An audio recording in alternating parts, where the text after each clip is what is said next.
Okay, magandang araw sa ating lahat at dito naman tayo sa bukid at itutuloy ko yung paglilinis dito na nasimulan ko noong mga nakaraang araw. Hindi ko nga lang na videohan. Enjoy at sana ay huwag kayong magsawa sa mga buhay bukid vlog ko. Enjoy natin kasama na ang music na ito. Pag-activist samahan sa kanyang buhay bukid, tuyan ng hangin sa lilim ng mga puno. Mga palad ng lupa, halik sa sakahan, kwento ng sakripisyo sa bawat tanim. Okay, so ngayon lang ulit nakapag-vlog dito sa bukid. At tutuloy ko lang yung nagawa ko kahapon para malinisan na. So binisita ko itong area na to. Yan, na medyo napabayaan na nga. At talagang napabayaan na rin talaga. At kahapon nagulat ako dahil may mga namumunga na. Nadagdagan yung mga namumunga dito sa area na ito. So doon sa kabila sa may kubo natin, nalinis ko na rin mga ilang araw na nakakaraan. Hindi ko nga lang na vlog. And then dito sa area na to, okay na din. At dito, sinimulan ko kahapon dito. At tutuloy ko ngayon para tuluyan ng malinis. And then try ko na linisan yung mga natumba na pinatay na naman ng mga rhinoceros beetle. Medyo naging kampante ako kasi dati nung ginamot ko siya. Ito yung dinemo ko noon, blinag ko, na ginamitan ko ng naphthalene ball, yung Neptalina, and then powder na sabon. Yan, ito yung butas. At sa awa ng Diyos ay hanggang ngayon tuloy-tuloy pa rin yung kanyang pamumunga at hindi pa siya namamatay. Yan, ito tanim ko ito sila.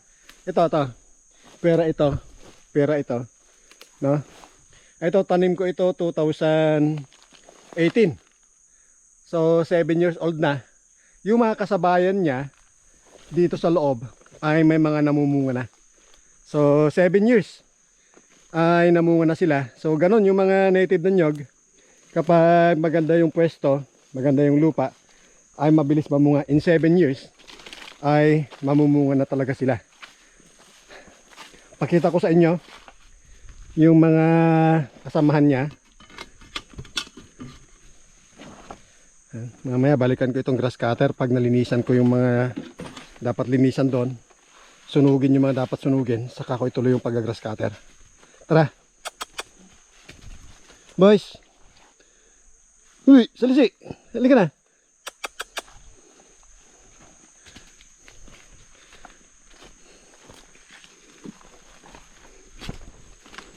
Medyo mahirap nga lang mag-grass cutter kapag hindi malinis.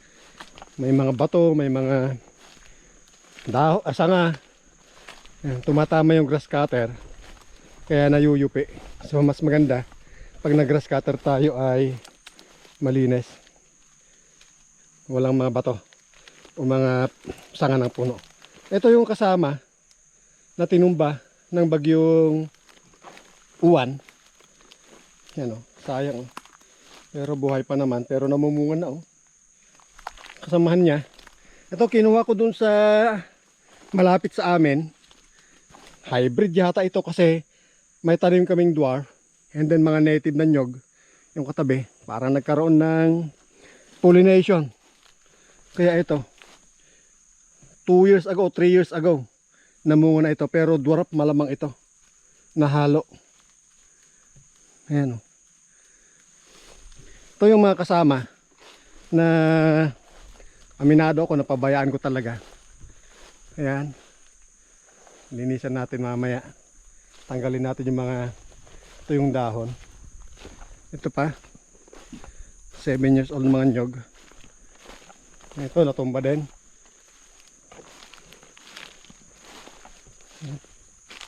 Yun pa sila, yun mandaroon, namumunga na rin. Ito pa. Ayan. Baluktot siya, natumba siya. Pero unti-unting bumabangon. Namumunga na din. Yan, ito. Ayan. So, sarap yung feeling na ikaw mismo yung nagtanim at nakikita mo na namumunga na. Ito pa. Ayan. Ayan.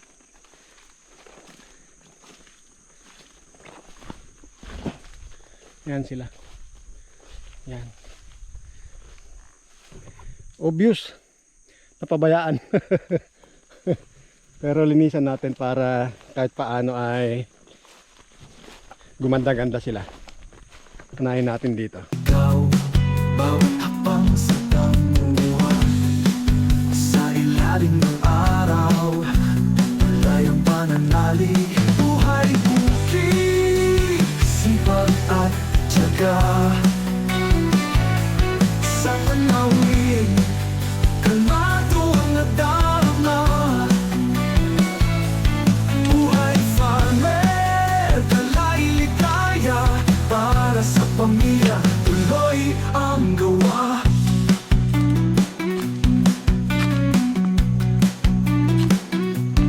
Pinagpay sa Aurora, bundok at dagat, gatas ng kalabaw, sa paso'y salamat. Kalabaw sa pila-pili, kalmado ang habang, pag-asa sa pamilya, tuloy ang gawa, pamilya ang sigaw, bawat hakbang sa damuhan, sa ilalim ng araw, paglayang pananalig, buhay bukid, sipag at tiyaga. Sa tanawin, kalmado ang nadarama, buhay farmer, dalay ligaya, para sa pamilya, tuloy ang gawa.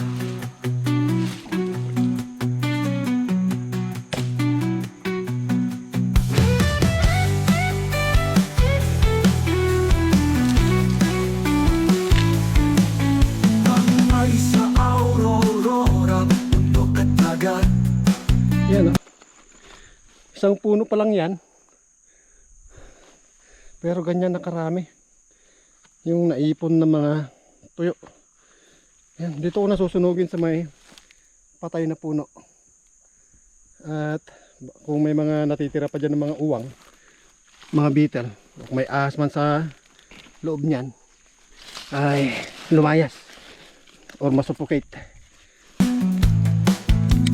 kapas ng kalabaw sa baso'y salamat.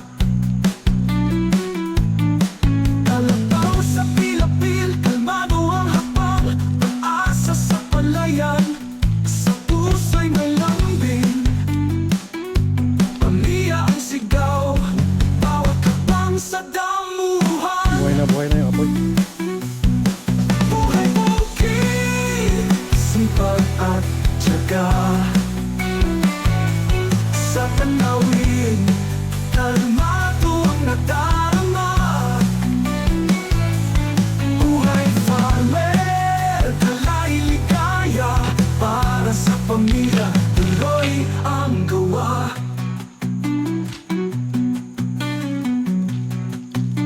Tuloy ang gawa. Labas din na samahan sa kanyang buhay bukid, tulan ng hangin sa lilim ng mga puno, mga balat ng lupa, halik sa saahan, kwento ng sakripisyo sa bawat tanim, pamilya ang sigaw, bawat hakbang sa damuhan, sa ilalim ng araw, taglay ang pananalig, buhay bukid, sipag at tiyaga. Sa tanawin, kalmado ang nadarama, buhay farmer, tulay ligaya, para sa pamilya, tuloy ang gawa. Tuloy ang gawa.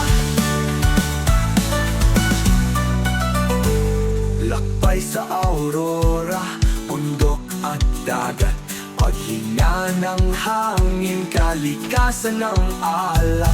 Mapapawis sa bukid, maglinis sa gubat. Tawanan at kwento sa gabi ay sapat. Pamilya ang sigaw, bawat hakbang sa damuhan. Sa ilalim ng araw, taglay ang pananali. Buhay bukid, sipag at tiyaga. Sa tanawin, kalmado ang nadarama. Buhay farmer, talay ligaya.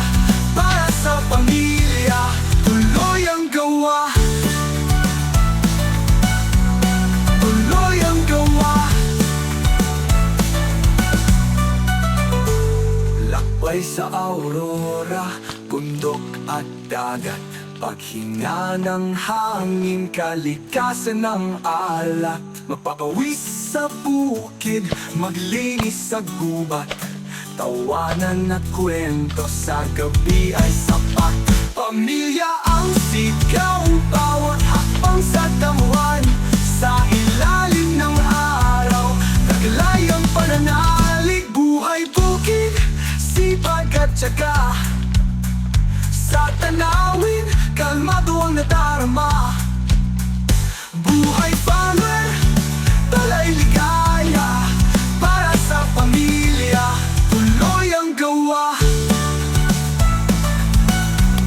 Tuloy ang gawa.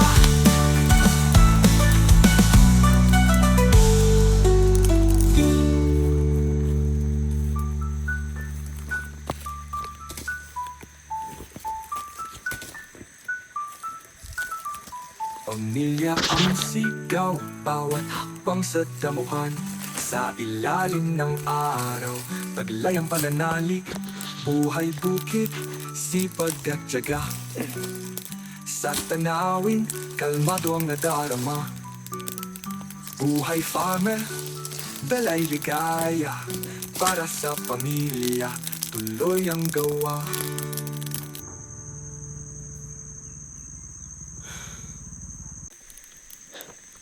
Ubos ang oras ko sa kapaparingas dahil nga sa basa itong mga palapa ng nyog.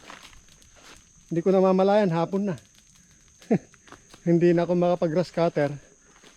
Yan, isa, dalawa, tatlo, and then yung tatlo doon sa dulo, yung aking nalinisan or nasunog or hindi pa tuloy nasusunog dahil nga sa hindi nagtutuloy-tuloy itong apoy. Itong aso ko buryong na yata, gusto na umuwi, pero subukan ko munang gatungan yung mga to para tuluyang masunog bago umuwi. At dito ko natatapusin yung video. Maraming salamat sa panonood. God bless at mabuhay po tayong lahat.